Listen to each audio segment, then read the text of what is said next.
kelompok ingin mewawancarai atau interview salah satu UMKM di Bekasi, yaitu Mi Jeletot Mamadias. Halo, saya Maulidina Artika Trifani. Saya Nadia Nova Ramadhani. Hai guys, Hai, aku Dinda Melani. saya Talita Indi Berganti. Hai, aku Najwa Ramadhani.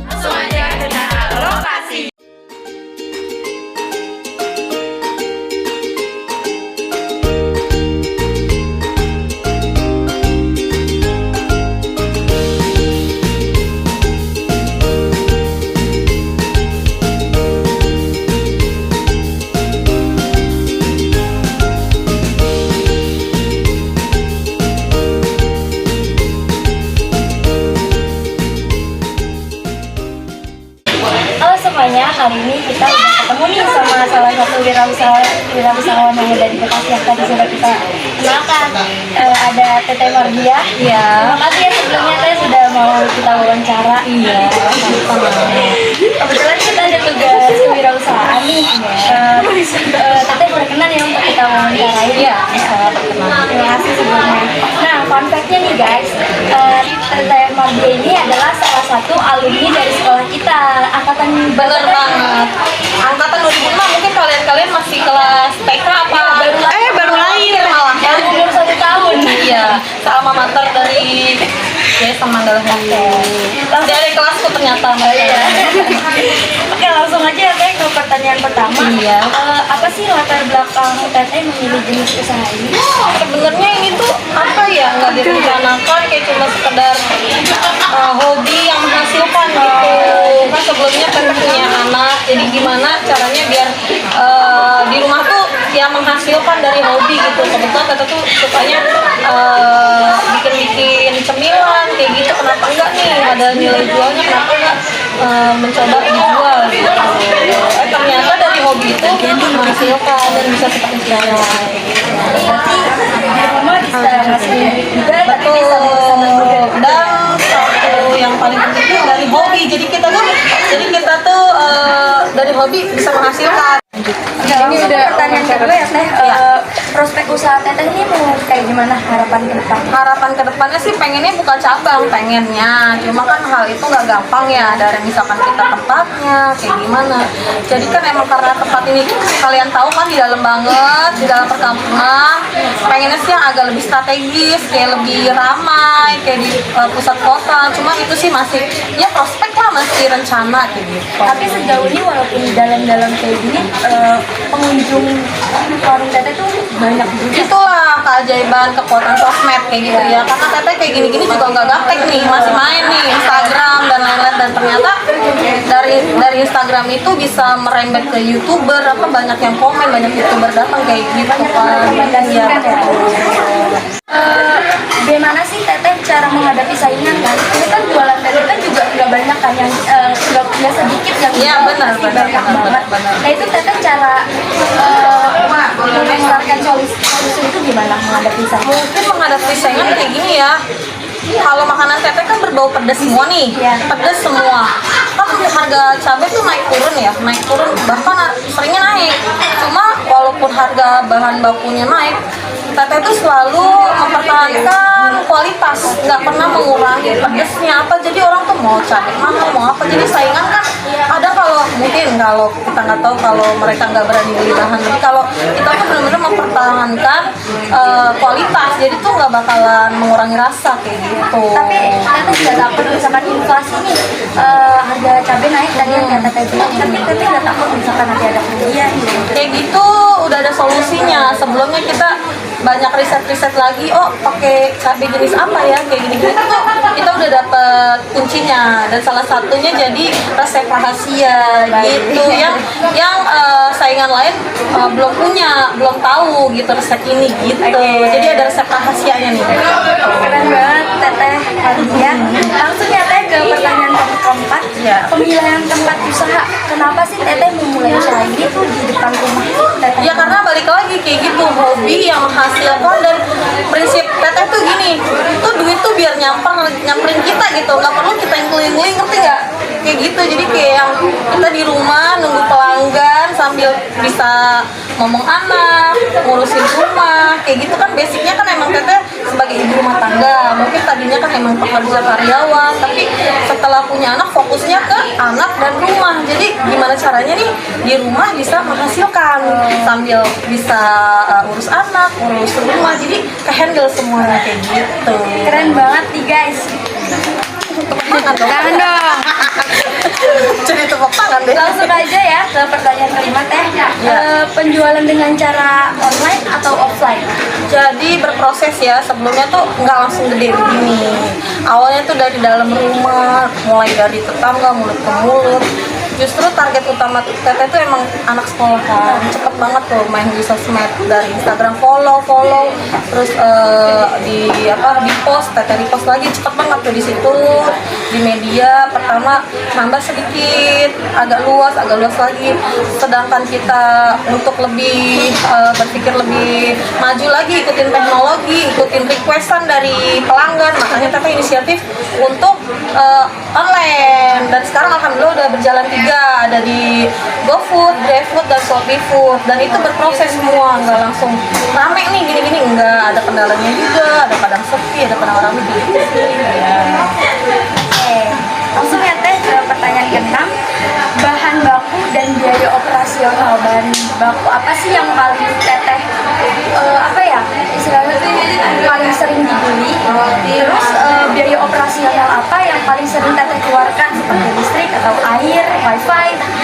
Ya, bahan baku terutama paling utama banget cabai, karena emang prinsip Teteh gini, karena Teteh emang suka kulineran juga, jadi makanan pedas tuh dicari orang, karena Teteh begitu sebelumnya hobi jajan juga kan. Jadi nih di sini tuh belum ada nih makanan yang pedas dan dicari orang, jadi Teteh inovasi bikin makanan pedas. Nomor 1 cabai sih, itu kendalanya. Sama biaya operasional paling sekarang gaji karyawan kan.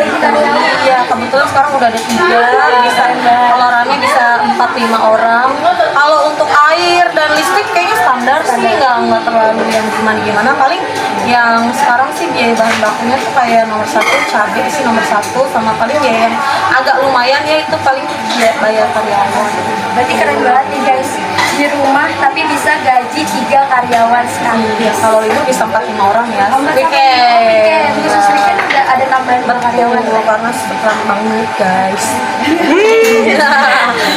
Lanjut ya teh. Untuk omset penjualan per hari mungkin kan pasti berubah-ubah ya teh. Tapi paling sering omset Teteh itu berapa? Nah, ini sebenarnya gimana ya? Aduh gak enak tuh. Gak apa-apa deh, terus tenang aja. Gak apa-apa ya, mungkin bisa jadi inspirasi orang ya kan. Iya, bener tapi banget. nggak ada buat arah kesombong ya. Ya. Omset dari mulai 2-3 tahun terakhir ini, tapi kan mulai usaha bisnis 5-6 tahun ya. Yang mulai rame itu tahun ke-3 dan sekarang nih udah mulai rame. Jadi tiap hari walaupun standar nggak tahu rame itu bisa 2-3 jutaan per hari. Kalau weekend tuh Sabtu Minggu bisa sampai 5-6 juta per hari. Tapi itu masih kotor ya, belum ada kayak operasional kayak tadi ya, belum yang bersih netok gitu belum, karena bayar orang sama belanja dan lain-lain. Oh iya benar. Nah ini kan 2 tahun belakangan ini kan ada COVID ya. Nah. Itu apakah penjualan Teteh terganggu atau tetap berjalan? Banget, itu 70% bener-bener nggak ada pemasukan, sampai bisa nombok gitu, sampai makanya terbesit buat online gitu, karena orang kan takut ya buat berkumpul keluar rumah, karena COVID waktu pertama awal-awal itu kan serem banget ya, 70% kita berkurang banget, dan sampai shock juga, bener-bener wah kayak gini ya 2 tahun itu kita, aduh bener-bener ngerasain banget tuh efek COVID. Berarti salah satu utama Teteh mendaftarkan kayak GoFood, benar karena itu. Benar karena COVID, benar. Oke teh, langsung aja ya ke nomor 8. Solusi jika produk tidak habis terjual. Apakah Teteh udah dibuang gitu sebagai strategi penjualan, karena nanti kita kalau dikasih ke orang justru orang malah nggak mau beli. Jadi sebelum ini ada beberapa menu itu yang kira-kira yang yang nggak memungkinkan Teteh jual lagi banyak tuh. Sebelumnya nggak ini aja banyak banget ya, dari SS-an, dari ceker merchant cuma yang dikira-kira resikonya tinggi tuh udah Teteh skip yang lain. Jadi ini yang bahan utama Teteh sekarang itu kayak Indomie itu kan bertahan lama, kayak sosis bisa bertahan di freezer kayak gitu. Jadi kayaknya untuk 2-3 hari itu aman kayak gitu. Jadi sebelum menjadi menu yang utama ini tuh emang udah banyak yang skip gitu, yang menu yang beresiko. Jadi sekarang menu yang aman nih buat 2-3 hari ke depan oke lah. Kalau misalkan udah jelek banget dikira kayak pisang kan teteh bener-bener yang seger ya. Kalau yang lain kayak sosis itu masih bisa disimpan kulkas. Kayak pisang mungkin 4 hari kalau udah jelek banget udah terpaksa teteh buang. Kalau enggak, kalau misalkan masih bisa ada yang mau makan silahkan bawa pulang kayak gitu ya. Orang yang nggak tahu kalau yang Masih ke karyawan berarti ya. Langsung aja ke nomor 9, inovasi produk untuk meningkatkan penjualan. Nah biasanya kan kalau misalkan kayak mie jeletot gitu kan kalau dijual terus kan kadang pelanggan kan suka bosen. Nah itu strategi atau inovasi apa sih? Paling kayak awal-awalnya kan aku cuma ada mie jeletot original ya. Nah sekarang udah mulai ada tuh mie jeletot topping lah. Paling kita main di topping kayak ada telur, ada keju, kayak gitu, ada sosis dan bakso kayak gitu sih kita penambahan topping sih paling kayak gitu. Dikasihkan toppingnya. Benar. Langsung ke nomor 10, cara mempromosikannya teh selain dari tadi kan Instagram, Gojek, Grab dan lain-lain. Apakah teteh kayak merasakan juga kayak dari WhatsApp gitu? Iya benar. Awal-awalnya tuh emang dari mulut ke mulut dulu ya kita taunya orang. Terus anak sekolah tuh udah mulai ke sosmed kan. Kalau saya bisa kelas ibu Facebook lah, untuk anak mudanya saya coba ke Instagram tuh harum banget emang. Cuma kalau untuk benar-benar ini sih yang benar-benar berpengaruh banget itu emang di Instagram itu sih, karena benar-benar yang yang follow tuh cepet banget, sampai yang dari luar kota bisa sampai ke sini, Bogor, Depok, Tangerang. Instagram sih yang lebih Kalau boleh tahu berapa tadi jumlah followers? sekarang alhamdulillah sudah mencapai 6.000. Masya Allah. Dan itu asli ya, kalau beli ya. Nggak ada followers sih asli ya. Lumayan ya 6.000 ya. Oke, ini yang terakhir nih teh, di balik kesuksesan teteh yang udah teteh dapetin sekarang tuh kan pasti banyak banget nih kendalanya. Apa aja sih kendala dalam menjalankan usaha ini teteh nih?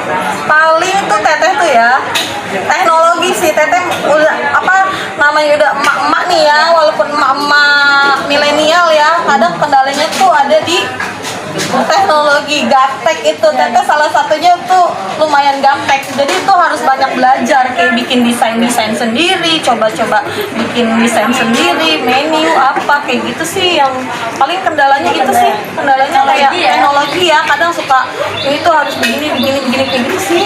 Yang dibalik kemajuan teknologi sekarang harus Betul, jadi tuh saya harus ngikutin, walaupun kayak kita kan bedanya udah berapa tahun nih ya, berapa dekade ya, tapi kita tuh harus kekinian gitu, ikutin anak muda, perkembangan zaman, kayak lebih menarik, iklannya lebih kayak ininya, brosurnya lebih kayak gitu sih kendala. Dan mungkin Teteh bisa belajar lagi untuk kedepannya kayak gitu, biar bisa ngejar nih dunia yang muda-muda biar selalu kekinian gitu. Yes, keren banget nih teman-teman. Dari 11 pertanyaan tadi, Teteh Marga ini udah banyak menginspirasi kita nih, memotivasi mulai dari cuma di rumah tapi bisa sekaligus ngurus anak dan bisa membiayai atau mempekerjakan 3-5 karyawan hanya di depan rumah. Sebelumnya terima kasih banget ya Teteh Iya, Marga. sama-sama, dan semoga adik-adik bisa terinspirasi. Semuanya untuk adik-adik kelas aku ya, gitu teman-teman. Oh iya, kebetulan ibu guru nih yang kalian ditugasi, ibu guru aku juga ya, ibu. Ini salah satu murid ibu. Aku dulu anak angkatan 2, angkatan tahun 2006. Ibu sehat-sehat ya ibu, main-main ke sini bu, lihat usaha muridnya. Terima kasih Bu Mara, salah satu guru tuh salah satu yang secara nggak langsung tuh ngajarin kita nih caranya kayak gimana kayak gitu kan. Kalau mereka berjasa juga lah buat kita kayak gitu. Bu Mara, ini muridnya Mardia 2006, ibu jangan lupa mampir ke sini ibu. Sekali lagi kasih tepuk tangan.